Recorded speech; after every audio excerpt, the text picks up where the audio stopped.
Josh. Thank you.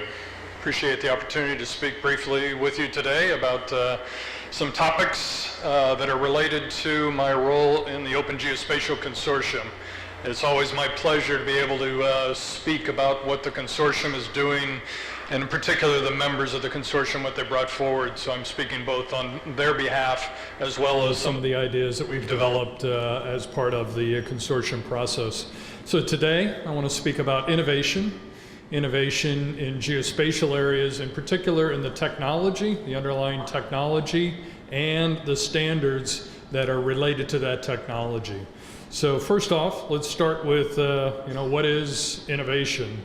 So interestingly enough, Saudi Aramco website had an article recently, last December, about some training classes, I guess, took place here on the topic of innovation. And so what does it mean? What does innovation mean?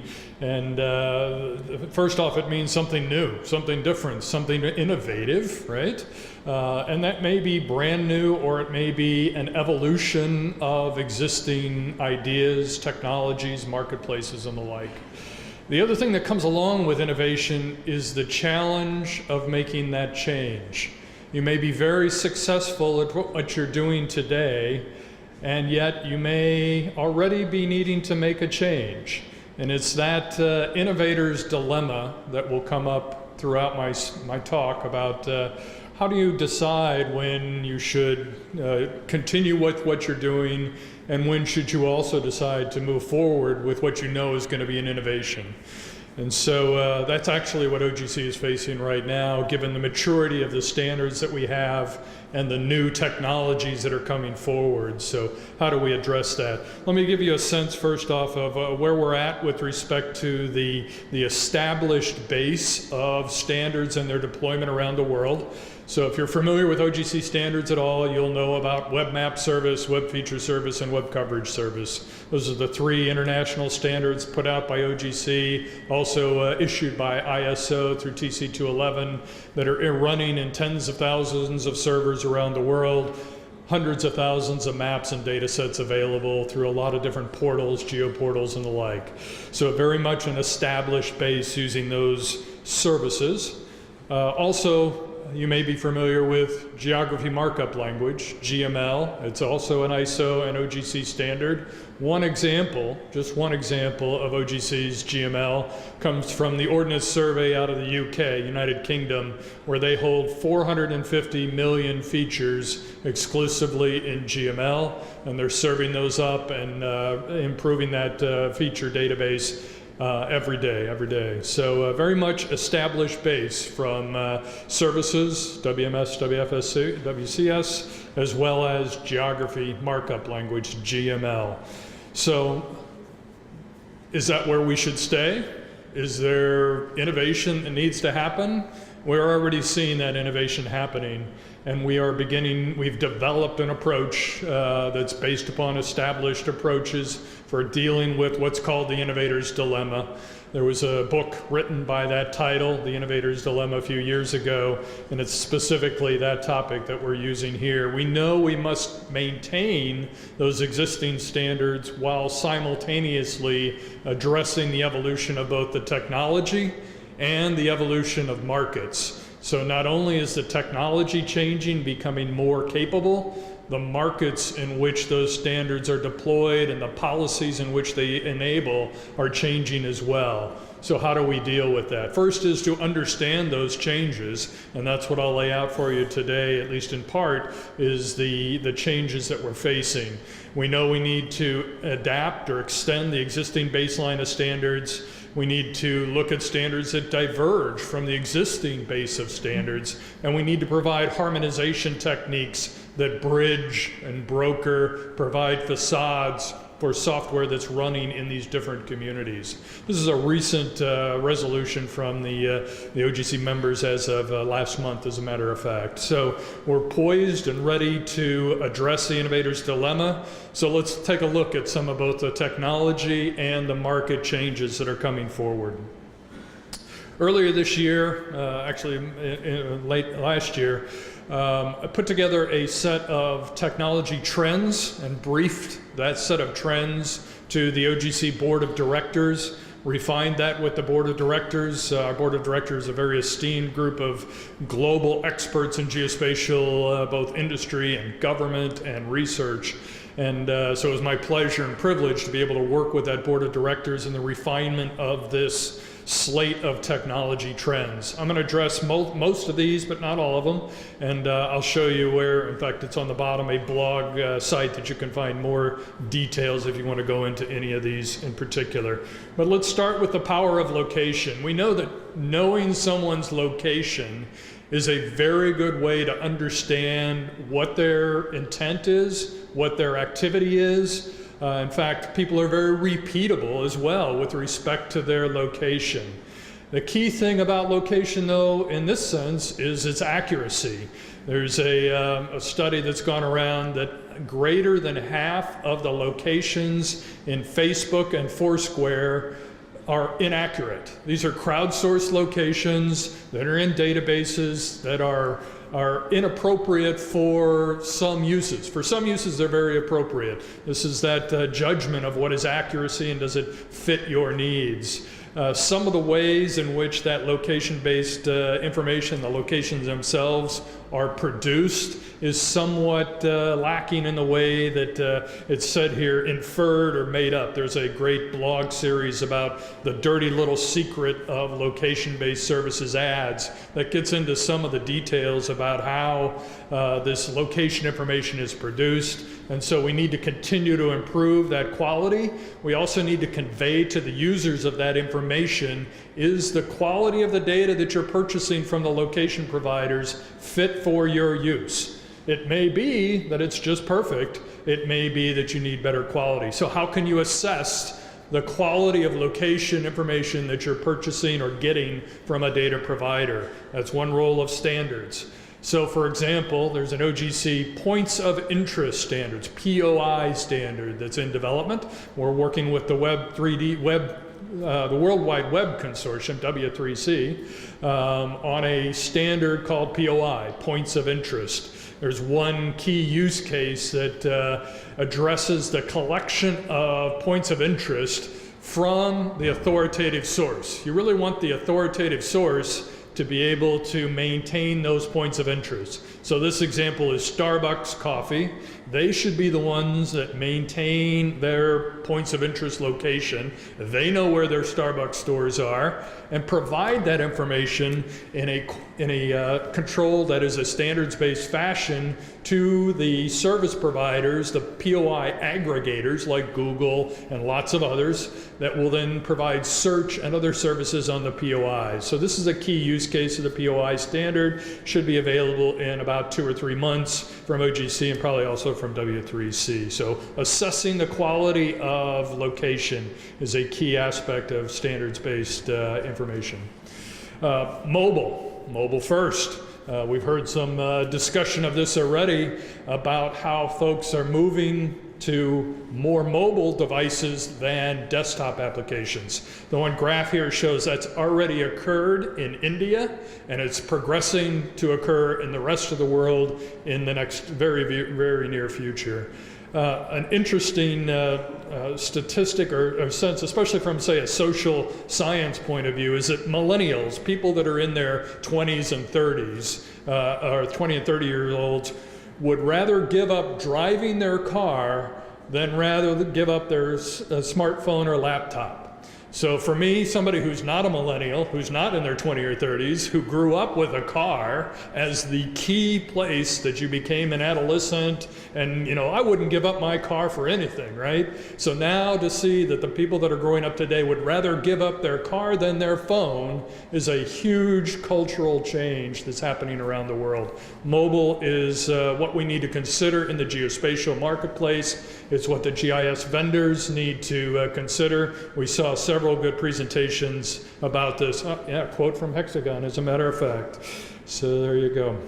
So one thing we see happening in this mobile space right now is an explosion of APIs, application programming interfaces. So the way that a mobile application requests information from a server or other remote information source is through an API. And right now there's an explosion of those. This is just one list about geospatial APIs. Comes off of a website called Programmable Web, and this is not the complete list. And so there's a lot of these to choose from. An interesting assessment of this technology right now, that is geospatial, well, not just geospatial, API design, is that API design is stuck in 2008. This comes from one of the authors of what was one of the most critical books in RESTful web services, written by Ruby and Richardson. These two guys, Ruby and Richardson, back in 2007. Richardson now sees that they were very effective, they were very productive in establishing this revolution of APIs around what's called RESTful services, very lightweight services. But now what we have is thousands of these APIs that are nearly identical. They have the same way to talk about a location. They have the same concept of location, but they have it encoded in different ways. So if you go to one API, the location is written in one sense, and you go to another location, another API, the location is in a different way. For me, the most amazing one that we still address is lat-long versus long-lat. The reversal of those coordinates is the most confused item in the APIs for location information that I've ever seen. It continues to be something we challenge. We're making great progress, but beware of that, right? Beware of coordinate order. And so we need to bring some standardization to this. We feel it's a kind of where web services was in the year 2000, 1999, when we began the Web Map Services activity. We see it's now ripe for a convergence of RESTful web services from this proliferation of thousands. So we'll see that moving forward. One area is, one example, or a couple of examples of that is the new OGC standards that have been specifically designed for mobile applications. So I spoke briefly already about the POI, or Points of Interest standard, and its imminent release. Already released is a standard called Open Geo SMS. So you're familiar with SMS. It is the text standard that you use every day on your phone. There is a standard by OGC that's also issued by ITU, the International Telecommunications Union, called Open GeoSMS. It is a consistent way to put latitude, longitude into an SMS message. Pretty simple standard, very vital for effective communication of location. So Open GeoSMS. Context is a way to create a set of maps in a package and share the links. So kind of a common operating picture mechanism called OWS Context. Been around for a couple of years, been very valuable. 3D visualization. We've got a lot of activity. You'll see some of those graphics on 3D visualization. Then I'm going to talk about the things on the right in turn: geopackage, sensor things, augmented reality, and indoor. So let me speak a little bit more to that. So geopackage. This has been the most popular standard released by OGC in the last 2 or 3 years. Webinars on this topic have exceeded all expectations of our outreach community. And it's a very simple and very well situated standard. It's based on what's called SQLite, SQLite. It runs on every browser, and so it's very ubiquitous, SQLite. And so what this standard geopackage tells you is how to put raster and vector data within a SQLite encoding. So very useful. We see this really taking off quite a bit. You can find a lot more at geopackage.org. Augmented reality. Still somewhat of a science fiction topic, but it's much closer than you'd imagine. Lots of implementations of augmented reality in both commercial, military, and industrial implementations. OGC has a draft standard called Augmented Reality Markup Language, ARML. And at Mobile World Congress, we did a demonstration, the first live demonstration of open standards-based augmented reality with 3 of the largest augmented reality application providers to date. So Wikitude, Layer, and Junaio came together, used ARML, and were able to share augmented reality information. So you see the 3 pictures, each of them are from each of the different application providers, and then the information, the labels that go in that augmented reality view, all of the same information, but used in the 3 different browsers. So it really opens up, augmented reality is when the map becomes the world. You're now marking up the world and seeing the world. The scale of the map is now the scale of the world with augmented reality. So quite an innovation. Some people see it as a whole new medium, and we'll see that moving forward. But imagine putting all kinds of information in that view of the world through your heads-up display, registered to the geolocation with accuracy. So what kind of information? Well, all kinds of information. We heard mention of the Internet of Things. That is going to become probably the largest source of information, including location. Everything has a location. So all of those sensors and other information associated with IoT devices is going to have an explosion in the amount of information that we have in the world. We've already got the number of devices connected to the internet exceeds the number of people on Earth. And so by 2020, there'll be, Cisco makes this prediction, about 50 billion devices. And so, you know, a lot of people are reacting and getting ready for this. Again, a good hexagon graphic there showing the link between the real world and the digital world. OGC has a standard under development led by the University of Calgary out of Canada called OGC Sensor Things for IoT. So that'll be come out here this year. Indoor. So the largest explosion with respect to spatial models is without a doubt indoor location. You know, people spend 90% of their time indoors, and so when we solve the indoor information, we will really live up to the LBS promise. And we're investing quite heavily in location information. OGC's role in this world of indoor and outdoor and that bridging begins with CityGML. CityGML is a geography markup language variant for urban environments, so 3D, full 3D modeling at 5 different scales of detail, and that links with OGC Indoor GML for indoor navigation and routing. Outdoor navigation was pretty darn easy. You know, you had GPS and you had maps, so it's certainly solved. Indoor navigation is going to be much tougher because of the 3-dimensionality, the multiple routes, the fact that the routes can change over time. There's a lot to go through till we get to the success of indoor navigation versus what happened with outdoor.